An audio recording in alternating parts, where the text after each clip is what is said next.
घर में अंडे देने से हमें कोई नहीं रोक सकता। मैं रोक सकता हूँ। तुम्हें पता नहीं हमें एडीज मच्छर जो फैलाते हैं डेंगू और चिकनगुनिया। मास्टर जी ने स्कूल में डेंगू मच्छर से बचने की सारी जानकारी दी है। अच्छा बच्चों, हमें चैलेंज जगह तो जरूर मिलेगी। नहीं मिलेगी, नहीं मिलेगी। यहाँ तो पूरे इंतजाम है। डेंगू की रोकथाम के लिए कूलरों के पानी को हर हफ्ते बदलें। बाल्टी और टंकियों को अच्छी तरह से ढक कर रखें। पूरी आस्तीन के कपड़े पहनें। मच्छर भगाने वाली क्रीम, कॉइल और अगरबत्ती का इस्तेमाल करें।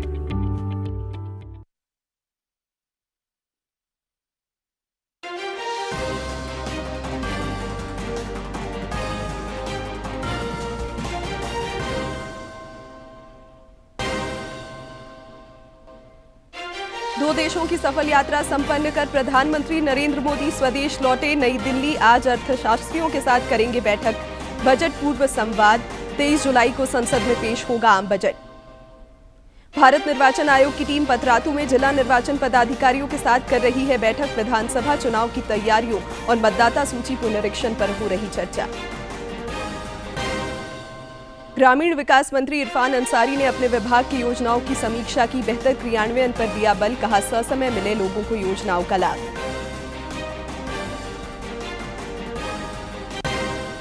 और सरायकेला के चांडिल में आकाशीय बिजली का कहर। वज्रपात से 3 की मौत, 5 झुलसे। जमशेदपुर के एमजीएम अस्पताल में 3 इलाजरत।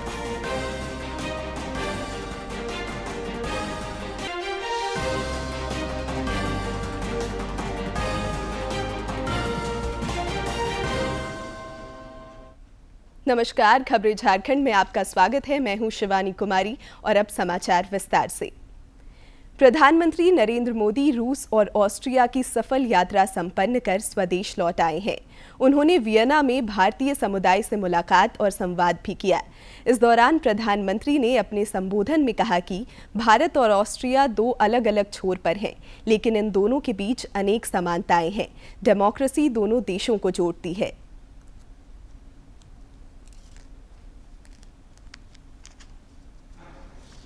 एक सरकार को लगातार तीसरी बार सेवा करने का अवसर भारत में मिला है।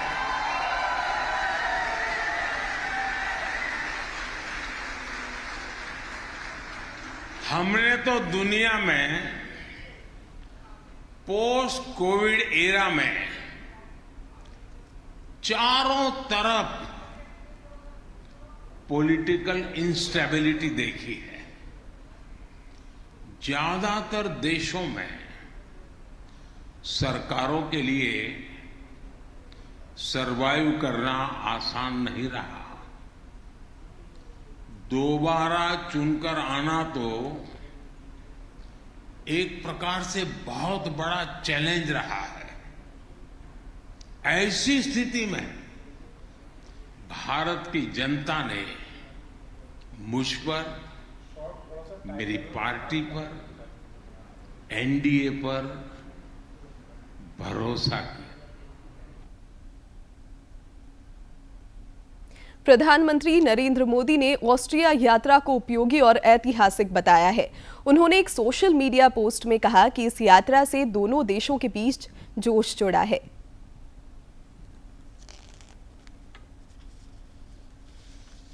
समानता और विविधता को दोनों देशों के साझा मूल्य बताया। प्रधानमंत्री ने कहा कि लोकतंत्र दोनों देशों को जोड़ता है। प्रधानमंत्री नरेंद्र मोदी आज नई दिल्ली में आगामी बजट को लेकर प्रख्यात अर्थशास्त्रियों के साथ संवाद करेंगे। बैठक में अर्थशास्त्रियों, विभिन्न क्षेत्रों के विशेषज्ञों के अलावा नीति आयोग के उपाध्यक्ष सुमन बेरी और अन्य सदस्य भाग लेंगे। पीएम मोदी आगामी केंद्रीय बजट पर अर्थशास्त्रियों के साथ चर्चा करेंगे। बैठक में अर्थशास्त्रियों, विभिन्न क्षेत्रों के विशेषज्ञों के अलावा नीति आयोग के उपाध्यक्ष सुमन बेरी और अन्य सदस्य भाग लेंगे। संसद का बजट सत्र 22 जुलाई से शुरू होगा और वित्त मंत्री निर्मला सीतारमण 23 जुलाई को लोकसभा में केंद्रीय बजट 2024-25 पेश करेंगी। राष्ट्रीय जनतांत्रिक गठबंधन सरकार के तीसरे कार्यकाल का यह पहला बजट होगा। लोकसभा चुनाव के कारण इस वर्ष फरवरी में अंतरिम बजट पेश किया गया था। विधानसभा चुनाव के सिलसिले में भारत निर्वाचन आयोग की टीम राज्य के 2 दिवसीय दौरे पर है। आयोग के वरीय उप निर्वाचन आयुक्त नितेश व्यास और धर्मेंद्र शर्मा ने आज रामगढ़ पतरातू स्थित पर्यटन विहार के सभागार में मतदाता सूची के द्वितीय विशेष संक्षिप्त पुनरीक्षण कार्यक्रम को लेकर राज्य के सभी जिलों के जिला निर्वाचन पदाधिकारियों के साथ बैठक की। इससे पहले कल हुई बैठक में राज्य के मुख्य निर्वाचन पदाधिकारी के रवि कुमार ने टीम में शामिल वरीय पदाधिकारियों को मतदाता सूची पुनरीक्षण कार्यक्रम की वस्तुस्थिति से अवगत कराया। इस अवसर पर राज्य पुलिस नोडल पदाधिकारी एवी होमकर भी मौजूद थे। इधर कल रांची पहुंचने पर आयोग की टीम का बिरसा मुंडा एयरपोर्ट पर मुख्य निर्वाचन पदाधिकारी के रवि कुमार, पुलिस नोडल पदाधिकारी एवी होमकर, अपर मुख्य निर्वाचन पदाधिकारी नेहा अरोड़ा और अन्य अधिकारियों ने स्वागत किया। विधानसभा की प्रश्न और ध्यानाकर्षण समिति ने धनबाद परिसदन सभागार में जिले के अधिकारियों के साथ बैठक की। विधायक मथुरा प्रसाद महतो ने बताया कि अध्यक्षता करते हुए विकास योजनाओं के बेहतर क्रियान्वयन पर जोर दिया। इस दौरान जल जीवन मिशन के तहत हर घर जल योजना, सीवरेज ड्रेनेज जैसे विषयों की भी समीक्षा हुई। समिति ने पाइपलाइन बिछाने के बाद सड़कों को पुनः दुरुस्त करने का निर्देश दिया। क्या है वो हम लोग बोलेंगे, लेकिन कल हम लोग खास करके 2-4 साइट विजिट करेंगे जहां पर लोगों ने ड्रेनेज और सीवरेज को काम ढंग से नहीं किया, उसका जांच करेंगे। जहां जहां जनता बारिश के पानी से त्रस्त है, पानी का निकासी कैसे होगा उसको देखेंगे। कहाँ कहाँ रोड रास्ता काट दिया और पाइप बिछाया, जो रोड का अवरोध किया, पब्लिक को दिक्कत हो रहा है, उन सब चीज को हम लोग कल शायद विजिट करके। ग्रामीण विकास मंत्री इरफान अंसारी ने रांची में बैठक आयोजित कर विभाग की फ्लैगशिप योजनाओं की उच्च स्तरीय समीक्षा बैठक की। इस दौरान उन्होंने कहा कि लोगों को योजनाओं का लाभ ससमय मिले, यह सरकार की सर्वोच्च प्राथमिकता है। श्री अंसारी ने प्रधानमंत्री ग्रामीण आवास योजना के तहत अपूर्ण और लंबित आवासों का निर्माण कार्य जल्द से जल्द पूरा करने की हिदायत दी। उन्होंने सभी पंचायत सचिवालयों में मूलभूत सुविधाएं उपलब्ध कराने पर भी जोर दिया। मंत्री दीपक बिरुआ ने पश्चिमी सिंहभूम के जिला मुख्यालय चाईबासा स्थित वनपाल प्रशिक्षण केंद्र परिसर में प्रकृति व्याख्या केंद्र का लोकार्पण किया। इस केंद्र में वन्य जीवन के प्रति जानकारी से परिपूर्ण सभागार, सेंट्रल डायरोमा और आधुनिक वीडियो प्रेजेंटेशन थिएटर मौजूद है। इसके अलावा यहां जनजातीय जीवन शैली की झलक भी देखने को मिलेगी। टाटा स्टील नोवा मुंडी में महाप्रबंधक अतुल भटनागर ने बताया कि इस केंद्र का निर्माण वन प्राणियों के संरक्षण और संवर्धन के प्रति जन जागरूकता लाने के उद्देश्य से किया गया है। जिस तरह से दोहन और प्राकृतिक संसाधनों का दोहन हुआ है, कहीं न कहीं पर्यावरण के साथ संतुलन बनाना भी जरूरी है और अपनी जैव विविधता को हमें संतुलित बना के रखना है। तो समय के साथ साथ अपनी आगे की जनरेशन्स को वो सारी चीज़ों के बारे में पता हो कि किस तरह से हमारे पहले समय में जैव विविधता थी और प्राकृतिक संतुलन कैसा था। इसके लिए और प्रकृति की व्याख्या करने के लिए ये केंद्र है, जहां लोग आके अपने झारखंड और देश की जैव संपदा के बारे में जान सकते हैं। लोहरदगा जिले के किस्को प्रखंड मुख्यालय सभागार में वाद्य यंत्र वितरण समारोह का आयोजन किया गया। इस दौरान मंत्री डॉक्टर रामेश्वर उरांव ने मुहर्रम कमेटियों के बीच बैंड और अन्य उपकरणों का वितरण किया। इस मौके पर श्री उरांव ने सद्भाव और वसुधैव कुटुंबकम की अवधारणा पर बल दिया। कर्मा के समय में नगाड़ा और मादर बांटे और मुहर्रम आया है। मुहर्रम के पहले तासा झुनझुना बांट, यही सोचते कि संस्कृति में, इनके त्यौहार में और त्यौहार के संस्कृति में सांस्कृतिक कार्यक्रम कैसे इनको मदद मिले। ग्रामीण विकास मंत्रालय भारत सरकार के सचिव शैलेश कुमार सिंह ने धनबाद जिले के बलियापुर प्रखंड अंतर्गत ग्राम पंचायत पलानी का भ्रमण किया। इस दौरान उन्होंने पलानी पंचायत सचिवालय का निरीक्षण करते हुए सीएससी संचालक से जानकारी प्राप्त की और आवश्यक निर्देश दिए। उन्होंने क्षेत्र भ्रमण के क्रम में ग्रामीणों से भी मुलाकात और संवाद किया, साथ ही विभिन्न कार्यक्रमों की शिरकत की। दक्षिण छोटा नागपुर प्रक्षेत्र के पुलिस महानिरीक्षक अखिलेश कुमार झा ने लोहरदगा पुलिस अधीक्षक कार्यालय का निरीक्षण किया। इस क्रम में उन्होंने नक्सल अभियान, अपराध नियंत्रण समेत विधि व्यवस्था से जुड़े विभिन्न मुद्दों की समीक्षा भी की। भ्रमण के क्रम में उन्होंने शहीद पूर्व पुलिस अधीक्षक अजय कुमार सिंह की प्रतिमा पर श्रद्धा सुमन अर्पित कर उन्हें विनम्र श्रद्धांजलि अर्पित की। इस मौके पर जिले के पुलिस अधीक्षक समेत अन्य अधिकारी मौजूद थे। धनबाद में दंतोपंत ठेंगड़ी रोजगार मेले का आयोजन हुआ। इस दौरान उपायुक्त ने प्रतिभागियों का हौसला बढ़ाया। मौके पर सैकड़ों युवाओं को रोजगार के अवसर भी प्रदान किए गए। एवं कौशल विकास विभाग द्वारा राज्य के बेरोजगार युवाओं के लिए रोजगार का एक नया अवसर प्रदान करने के लिए धनबाद में रोजगार मेला आयोजित किया गया। मौके पर उपायुक्त माधवी मिश्रा ने कहा कि युवाओं को रोजगार के अवसर प्रदान करने के लिए इस तरह के प्रयास किए जा रहे हैं। आज श्रम विभाग की ओर से 1 दिवसीय दंतोपंत ठेंगड़ी रोजगार मेला का आयोजन यहाँ धनबाद जिले में किया गया है, जिसमें 23 एम्प्लॉयर्स आज अपना स्टॉल लगाए हुए हैं और यहाँ पर जो भी उपस्थित युवा युवतियाँ हैं उनसे हम लोगों ने अनुरोध किया है कि सारे स्टॉल में जा कर के अपने एजुकेशनल क्वालिफिकेशन और अपने अनुभव के आधार पर जो भी उनके लिए रोजगार उपलब्ध है उसको प्राप्त करें। कार्यक्रम के दौरान श्रम अधीक्षक रंजीत कुमार ने बताया कि रोजगार मेला में 23 नियोजकों ने अपनी उपस्थिति दर्ज कराई तथा लगभग 950 अभ्यर्थी इसमें शामिल हुए। इस दौरान विभिन्न नियोजकों द्वारा कुल 149 आवेदकों को चयनित किया गया तथा 367 आवेदन को शॉर्टलिस्ट किया गया। झारखंड के युवाओं को यहाँ धनबाद जिले में हमारा प्रयास रहा है कि उनको रोजगार मिले और उनका पलायन रोका जा सके। ये हमारा सबसे बड़ा प्रयास है झारखंड सरकार के द्वारा। मौके पर उपायुक्त ने पौधारोपण भी किया। इस रोजगार मेले को लेकर अभ्यर्थियों में खासा उत्साह देखने को मिला और उन्होंने सरकार के इस प्रयास की सराहना की। धनबाद से अजय कुमार सिन्हा की रिपोर्ट। गिरिडीह जिले के बेंगाबाद प्रखंड के नवाहार उत्क्रमित विद्यालय में अध्ययनरत अनुसूचित जाति, अनुसूचित जनजाति, अल्पसंख्यक और पिछड़ा वर्ग के 85 विद्यार्थियों के बीच निःशुल्क साइकिल का वितरण किया गया। साइकिल पाकर विद्यार्थियों के चेहरे खिल उठे। सभी ने इसके लिए सरकार का आभार जताया। भारतीय सेना की दक्षता बढ़ाने के लिए केंद्र सरकार द्वारा अनेक पहल किए जा रहे हैं। देश की रक्षा जरूरतों को ध्यान में रखकर सेना के तीनों अंगों के लिए वर्ष 2022 में अग्निपथ योजना शुरू की गई है, जिसकी रक्षा विशेषज्ञों द्वारा सराहना की जा रही है। रक्षा जरूरतों को पूरा करने के लिए भारत सरकार की एक महत्वपूर्ण योजना है अग्निपथ योजना। योजना का मकसद जल, थल और आकाश को सभी दिशाओं से सुरक्षित बनाना, सशस्त्र बलों में युवा जवानों की संख्या बढ़ाना ताकि प्रशिक्षित जवान फ्रंट लाइन पर हर समय जोखिम लेने की क्षमता के साथ अपना सर्वश्रेष्ठ प्रदर्शन कर सके।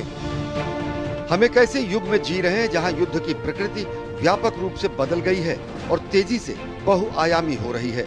चाहे ये साइबर युद्ध हो, अंतरिक्ष युद्ध या फिर सूचना युद्ध, इनमें तेजी से परिवर्तन आ रहा है। इस परिदृश्य में सैन्य बलों के लिए आवश्यक है वे नवीन तकनीक से लैस हों और भविष्य की चुनौतियों का सामना करने के लिए तैयार हों। भारत को जल, थल और वायु तीनों क्षेत्रों में एक बेहतर, सुसज्जित और सक्षम सेना की आवश्यकता है और इसी को ध्यान में रखकर सरकार ने अग्निपथ योजना की पूरी रचना युवाओं को केंद्र में रखकर बनाई। प्रशिक्षित युवाओं के हाथों में न केवल देश सुरक्षित रहेगा बल्कि देश का विकास भी तीव्र गति से होगा। देश की सुरक्षा को मजबूत बनाने को लेकर तीनों सेनाओं ने 2 साल तक इसके विभिन्न पहलुओं पर लंबा विचार मंथन किया और उसके बाद इसे लागू करने का फैसला किया गया। यही नहीं, इसके अलावा सभी संबंधित विभागों के साथ विस्तृत चर्चा की गई। अग्निपथ योजना लागू होने के बाद रक्षा मंत्री राजनाथ सिंह समेत सेना के तीनों प्रमुखों ने इस योजना की सराहना की। उन्होंने कहा था कि इससे भारतीय सेना को सशक्त और प्रतिभाशाली युवा मिलेंगे। इस अग्निपथ योजना से एम्प्लॉयमेंट अपॉर्चुनिटीज बढ़ेंगी और अग्निवीर सेवा के दौरान अर्जित स्किल्स एवं एक्सपीरियंस उन्हें विभिन्न क्षेत्रों में एम्प्लॉयमेंट भी प्राप्त कराएगा और इससे भारतीय अर्थव्यवस्था को भी हायर स्किल्ड वर्कफोर्स की उपलब्धता होगी, जो प्रोडक्टिविटी गेन और ओवरऑल जीडीपी ग्रोथ में सहायक होगी। Enhance youth pool average age from 32 to 26 to be achieved over a period of time. Secondly, increase in the technical threshold of the Army by recruiting Agniveers through ITIs and other technical institutes by harnessing their potential. Agnipath scheme एक नए दौर की नई सोच है, एक idea जो made in India and make for India है, एक आइडिया जो आर्म फोर्सेस के ह्यूमन रिसोर्सेज मैनेजमेंट को पॉजिटिवली इंपैक्ट करेगा. The Indian Air Force is looking to tap into this source of dynamic young people, train and expose them to high technology environment of the Indian Air Force, and hone their skills for future employment. The new scheme therefore gives the Air Force an opportunity to draw from the vast pool of talent available in the country so that they can serve in the nation's armed forces with pride. पूर्व वायुसेना प्रमुख राकेश कुमार सिंह भदौरिया अग्निपथ योजना की चर्चा में व्यक्तिगत रूप से शामिल थे. उन्होंने कहा कि अग्निवीरों के सेवानिवृत्त होने पर सभी विभागों से संपर्क किया गया तथा ये प्रयास किया गया कि अग्निवीरों को विभिन्न सेवाओं में समाहित किए जाने का प्रयास किया जाए. वहीं अग्निपथ योजना की आवश्यकता और अग्निवीरों के उज्जवल भविष्य पर पूर्व सेना अधिकारी और लद्दाख के उपराज्यपाल ब्रिगेडियर बीडी मिश्रा ने अग्निपथ योजना को देश के लिए जरूरी बताया. उन्होंने कहा कि अग्निपथ योजना में हर कार्यक्रम की समीक्षा होती है और जरूरत पड़ने पर सरकार किसी भी बदलाव से नहीं हिचकेगी. The discussions on this scheme were very lengthy and very detailed. Okay, it started with a certain proposal and thereafter it was discussed at length. If I remember correctly, almost 2 years. Everything was debated. All the departments of the three services were involved. Okay. What they are talking of, that other organizations, etc., that were discussed, once the basic format was made, the whole paper was circulated to various other departments and their inputs were taken. कोई भी कभी भी programme आता है उसको हमेशा समीक्षा की जाती है. ये कैसे कोई कह सकता है कि समीक्षा नहीं होगी? उनकी काबिलियत बढ़ाई जा रही, शिक्षा में उनको हायर डिग्री मिल जाएगी, उनको पूरा जितनी ट्रेनिंग हो रही है उस ट्रेनिंग में तमाम सब्जेक्ट बताए जाएंगे जो कि वो सिविल में जाके कहीं भी उसका इस्तेमाल कर सकते हैं. ये रिफॉर्म क्यों आया? ये रिफॉर्म लॉन्ग पेंडिंग था. ये स्टेटमेंट आज की नहीं है, ये 1989 की स्टेटमेंट है.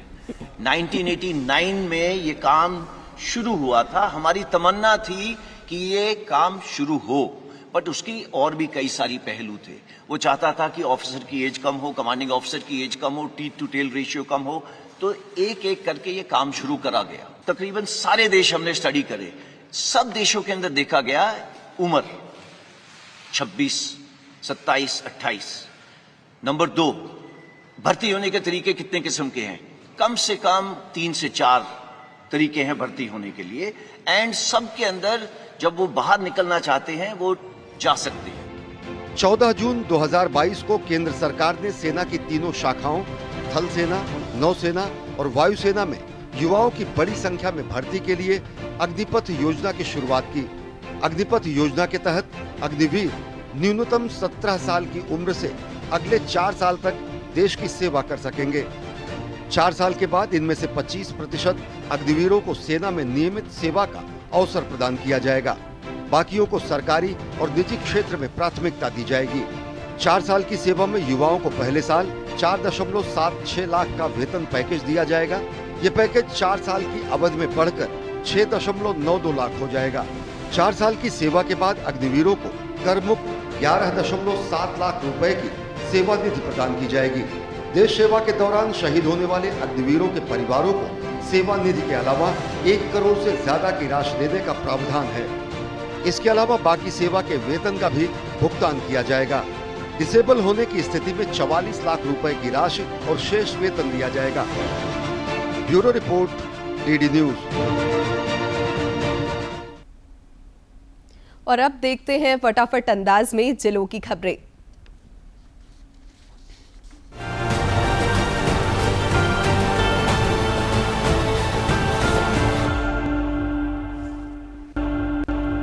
दक्षिण पूर्व रेलवे महिला कल्याण संगठन सर्वो रांची मंडल द्वारा सर्वो अध्यक्षा मोना बिंद्रा की मौजूदगी में रेलवे कॉलोनी में वृक्षारोपण किया गया। इस दौरान कॉलोनी के विभिन्न भागों में कुल 200 पौधे लगाए गए। हजारीबाग में विधायक अंबा प्रसाद की मौजूदगी में एनटीपीसी कोयला खनन परियोजना क्षेत्रांतर्गत प्रभावित रैयतों के विभिन्न मसलों को लेकर समीक्षा बैठक हुई। इस मौके पर जिले की उपायुक्त सहित एनटीपीसी के प्रतिनिधि, विशेषज्ञ, रैयत और अन्य अधिकारी मौजूद थे। सीसीएल रजरप्पा क्षेत्र स्थित ऑफिसर्स क्लब में प्रस्तावित ब्लॉक 2 प्रोजेक्ट के मद्देनजर बैठक का आयोजन हुआ। इस दौरान रैयतों तथा सीसीएल प्रबंधन के बीच बातचीत सकारात्मक रही और ग्रामीणों तथा हितधारकों ने सीसीएल की इस पहल का स्वागत किया। हजारीबाग अंतर्गत मुख्यमंत्री उत्कृष्ट बालिका विद्यालय में प्रश्नोत्तरी सह कैरियर परामर्श सत्र का आयोजन किया गया। कार्यक्रम में मौजूद होकर जिले की उपायुक्त ने विद्यार्थियों का हौसला बढ़ाया। रांची के नजदीक इटकी प्रखंड में मेधा विद्यार्थी सम्मान समारोह आयोजित हुआ। इस दौरान विधायक शिल्पी नेहा तिर्की ने होनहार छात्र छात्राओं को प्रमाण पत्र और मोमेंटो देकर सम्मानित किया। इस मौके पर विद्यार्थियों के बीच साइकिल का वितरण हुआ।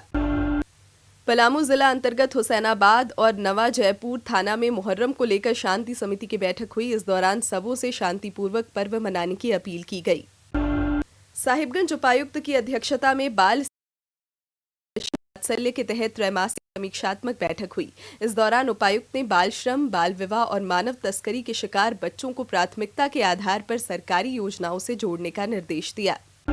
साहिबगंज उपायुक्त ने अपने कार्यालय प्रकोष्ठ में जिला सामान्य शाखा की बैठक में कर्मचारियों के चरित्र सत्यापन, मानव अधिकार आयोग और लोकायुक्त कार्यालय से संबंधित मामलों की समीक्षा की। इस संदर्भ में उपायुक्त ने नियुक्त किए गए कर्मियों के चरित्र सत्यापन को लेकर आवश्यक दिशा निर्देश दिए। साहिबगंज में डीटीओ विष्णुदेव कच्छप के नेतृत्व में जिरबाबाड़ी थाना के पास वाहन जांच अभियान चलाया गया। इस दौरान चालकों के हेलमेट, ड्राइविंग लाइसेंस, वाहन के पेपर और अन्य कागजातों की वैधता की जांच की गई।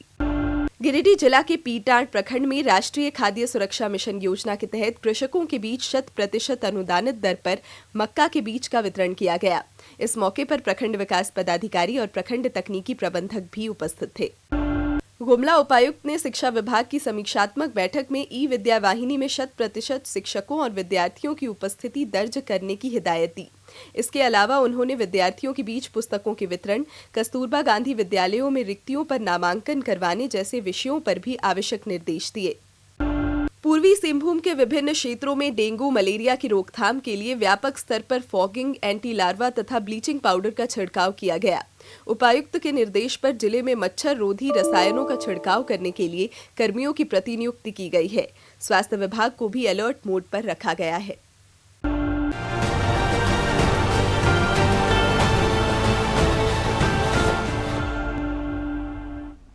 और अब बात मौसम की।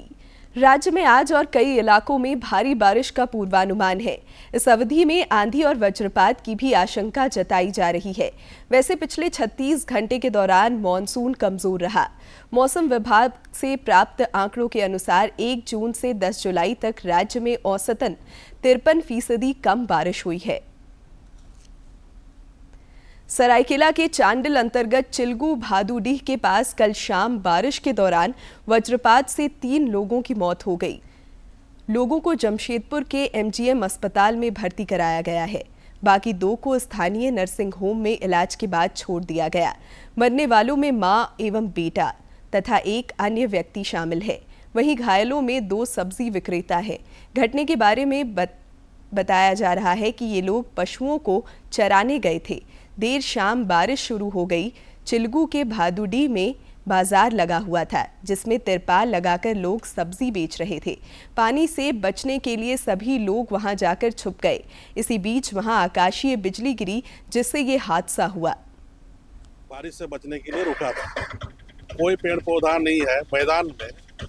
ठीक उसी समय बिजली लाइट मारा और सभी लोग वहां गिर पड़े। सभी लोगों को आनंद फानंद में वहां से एम्बुलेंस के द्वारा यहाँ लाया गया, तो जिसमें 3, एक माँ, एक बेटा, एक आदमी का डेथ हो गया है और 3 अभी सीरियस कंडीशन में है। और देवघर में कल राज्य स्तरीय इंटर स्कूल शूटिंग चैंपियनशिप का समापन हो गया। प्रतियोगिता में 500 से अधिक प्रतिभागियों ने हिस्सा लिया। खेल प्रतिभाओं को बढ़ावा देने के उद्देश्य से देवघर के कुमार सुरेंद्र सिंह शूटिंग स्टेडियम में 14वां झारखंड और दूसरा इंटर स्कूल शूटिंग चैंपियनशिप का आयोजन किया गया। इस दौरान शूटरों ने अपनी प्रतिभा का परिचय कराया। समापन समारोह में देवघर एसडीपीओ ऋतिक श्रीवास्तव एवं झारखंड राइफल शूटिंग एसोसिएशन के पदाधिकारियों ने विजेता खिलाड़ियों को सम्मानित किया। इस मौके पर देवघर एसडीपीओ ने खिलाड़ियों का उत्साह बढ़ाया। पूरे झारखंड से तकरीबन 600 प्रत्याशी यहाँ पे आए हुए और इन्होंने बहुत ज़बरदस्त प्रदर्शन किया हुआ है। सारे लोग, इनमें से कुछ बच्चे आपको पता चलेगा आगे जाके कि नेशनल लेवल पे भी रिप्रेजेंट करेंगे और हो सकता है आगे जाके ओलंपिक्स वगैरह में भी जाए। इस मौके पर शूटिंग चैंपियनशिप में हिस्सा ले रहे विनय कुमार ने कहा कि राज्य में प्रतिभाओं की कोई कमी नहीं है, आवश्यकता है कि उन्हें बेहतर मंच और अवसर मिले। अगर खिलाड़ी को अवसर हम प्रदान करेंगे तो वो खिलाड़ी निकल, क्योंकि झारखंड में प्रतिभा की कोई कमी नहीं है और बहुत अच्छे शूटर यहाँ हैं। उनको सिर्फ निखारने की और उनको तराशने की आवश्यकता है और हम लोग ये काम में लगे हुए हैं। प्रतिभागियों ने चैंपियनशिप के आयोजन की सराहना की और कहा कि इससे उनके खेल में और निखार आया है। प्रतिभागियों ने शूटिंग को लेकर जन जागरूकता बढ़ाने पर बल दिया। मैंने सिल्वर मेडल प्राप्त किया और मुझे बहुत खुशी फील हो रहा है, मुझे बहुत गर्व फील हो रहा है कि शूटिंग लाइन में आकर खेलने को मतलब मौका मिला। फिर नेशनल में भी पार्टिसिपेट किया। अब आगे का एम है कि ओलंपिक्स भी खेले, तो ये मतलब अचीवमेंट है हमारे। इस राज्य स्तरीय शूटिंग चैंपियनशिप में 500 से ज्यादा प्रतिभागियों ने हिस्सा लिया। देवघर से मनीष दुबे की रिपोर्ट। जमशेदपुर के सोनारी में कल से 3 दिवसीय फुटबॉल टूर्नामेंट शुरू हो रहा है। सेवानिवृत्त आईपीएस सह भाजपा नेता राजीव रंजन सिंह की पहल पर युवाओं के लिए पहली बार बस्ती यूथ प्रीमियर लीग के नाम से फुटबॉल टूर्नामेंट का आयोजन किया जा रहा है। इस टूर्नामेंट में कुल 16 टीमों के करीब 250 खिलाड़ी भाग लेंगे। इस सिलसिले में पोस्टर का भी विमोचन हुआ।